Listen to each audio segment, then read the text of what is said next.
आदरणीय दर्शकों, आप लोगों का हार्दिक आभार व्यक्त करते हुए हम एक नई कहानी की शुरुआत कर रहे हैं। यह कहानी है राजा सिखिध्वज की। आप सभी को ये अच्छी तरह मालूम होगा कि राजा सिखिध्वज बहुत ही न्यायप्रिय और बहुत ही धर्मात्मा राजा थे।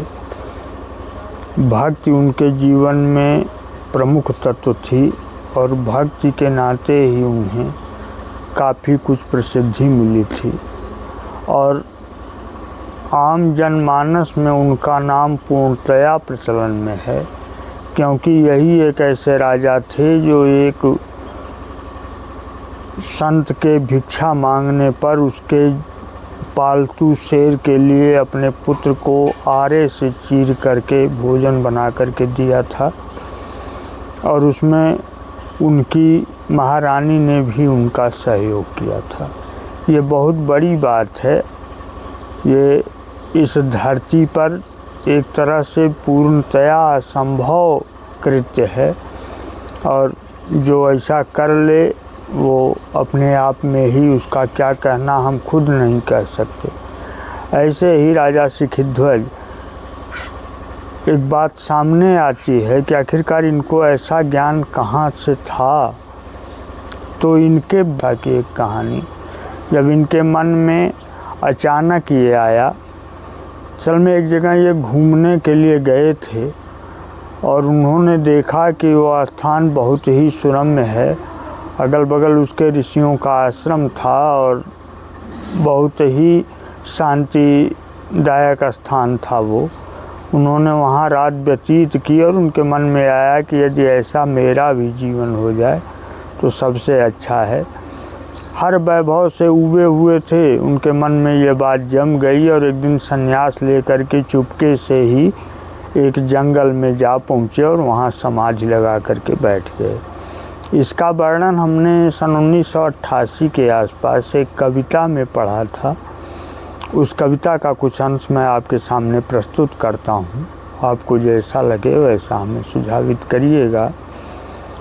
अगर नृपति सिखिध्वज युवा काल में राज त्याग ले वानप्रस्थ, निर्जन वन में नदी कूल पर सुंदर पर्णकुटी के भीतर नीरव निश्चल नेत्र बंद कर बैठे हैं गंभीर ध्यानस्थ। कुटी द्वार पर खड़े हुए हैं एक किशोर साधु छविमान, तन गैरिक परिधान अलंकृत, जटा कुंडलीकृत सिर शोभित, दृग विशाल मुख तेजोदीपित, अधरों पर अंकित मुस्कान।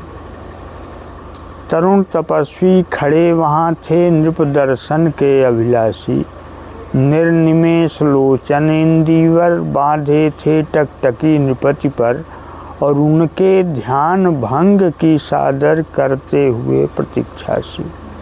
सहसा नृप समाधि से जागे, सहसा नृप समाधि से जागे और उन्होंने दृग खोले।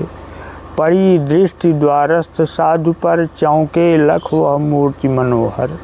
विस्मय से अवाक रह क्षण भर, विनय विनम्र वचन बोले। कौन महात्मन स्वतः पधारे दया वारी बरसाने को, सिद्ध बुद्ध तुम क्या जग पूजित, या हो देव दूत प्रभु प्रेरित। आए मेरे तम परिपूरित उर में ज्योति जगाने को। विनय कर रहा था मैं प्रभु से, यद्यपि त्याग पथ सभी गहे। मनः शांति का हुआ न दर्शन, ना तुम्ही अब दो अवलंबन।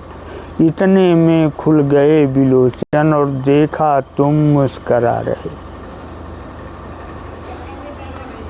नृप बोले, संत ने पूछा कि महाराज आपने कहा कि मैंने तो त्याग का सभी पथ धारण कर लिया लेकिन मुझे शांति नहीं मिली। तो राजा ने कहा हाँ महाराज। तो संत ने कहा कि राजन तुमने सब कुछ त्यागा, पर क्या सब कुछ त्याग सके। क्यों यह पर्णकुटी का छाजन, क्यों यह दंड कमंडल धारण, क्यों यह व्याघ्र चर्म का आसन, इनसे भी क्या भाग सके। राजन तुमने तो सब कुछ त्यागने की बात कहा, किंतु पर्णकुटी है आपकी, व्याघ्रचर्म का आसन है आपका, दंड और कमंडल आपने धारण कर रखा है, तो क्या इनसे भी आपने छुटकारा लिया, इनसे भी भाग सके आप? इनको भी त्यागूंगा, बोले नृप लज्जा विभूत। तुरंत उठाकर होम हुतासन किया, कुटी छाजन के अर्पण, और सब सामग्री सहित उसी क्षण कुटी हो गई भस्मीभूत। राजन ने अग्नि का जो हवन की आग थी वही उठा करके कुटिया पर रख दिया और उसी के नीचे अपना सब कुछ रख दिया और आग ने सब जला करके भस्मीभूत कर दिया। नृप बोले जो कुछ था त्यागा, हो अब पूरी। तो फिर बोले साधु अपूर्ण त्याग है, अभी देह से बना राग है, इससे जब होता विराग है, होता पूर्ण त्याग का योग। साधु ने कहा कि नहीं नहीं, यह कोई त्याग नहीं है, अभी तो तुम्हारा देह से राग बना हुआ, अभी तुम्हारा शरीर ज्यों का त्यों है, तो त्याग कहाँ रह गया? इन सब चीज़ों को त्याग देना ही कोई त्याग नहीं है। तो फिर राजा ने कहा कि सच है दृढ़ता से असंक मन, नरपति ने ये वचन कहे, नहीं देह भी अब रखूं, त्याग यज्ञ पूरा कर लूँगा, जिससे मेरा कुछ न रहे। कहा ठीक है भाई, देह भी मैं अपनी त्याग दूंगा, इसे भी जला दूंगा, मैं पूरी तरह त्याग यज्ञ पूरा करूंगा ताकि हमारा इस संसार में कुछ बचे न।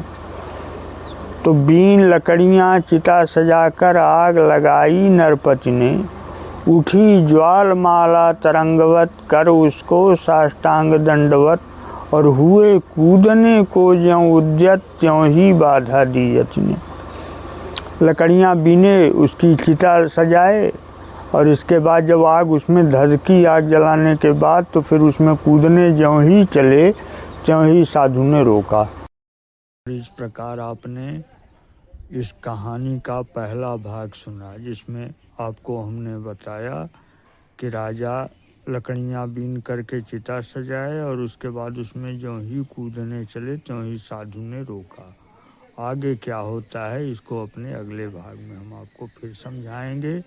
तब तक के लिए आपका हार्दिक आभार, धन्यवाद।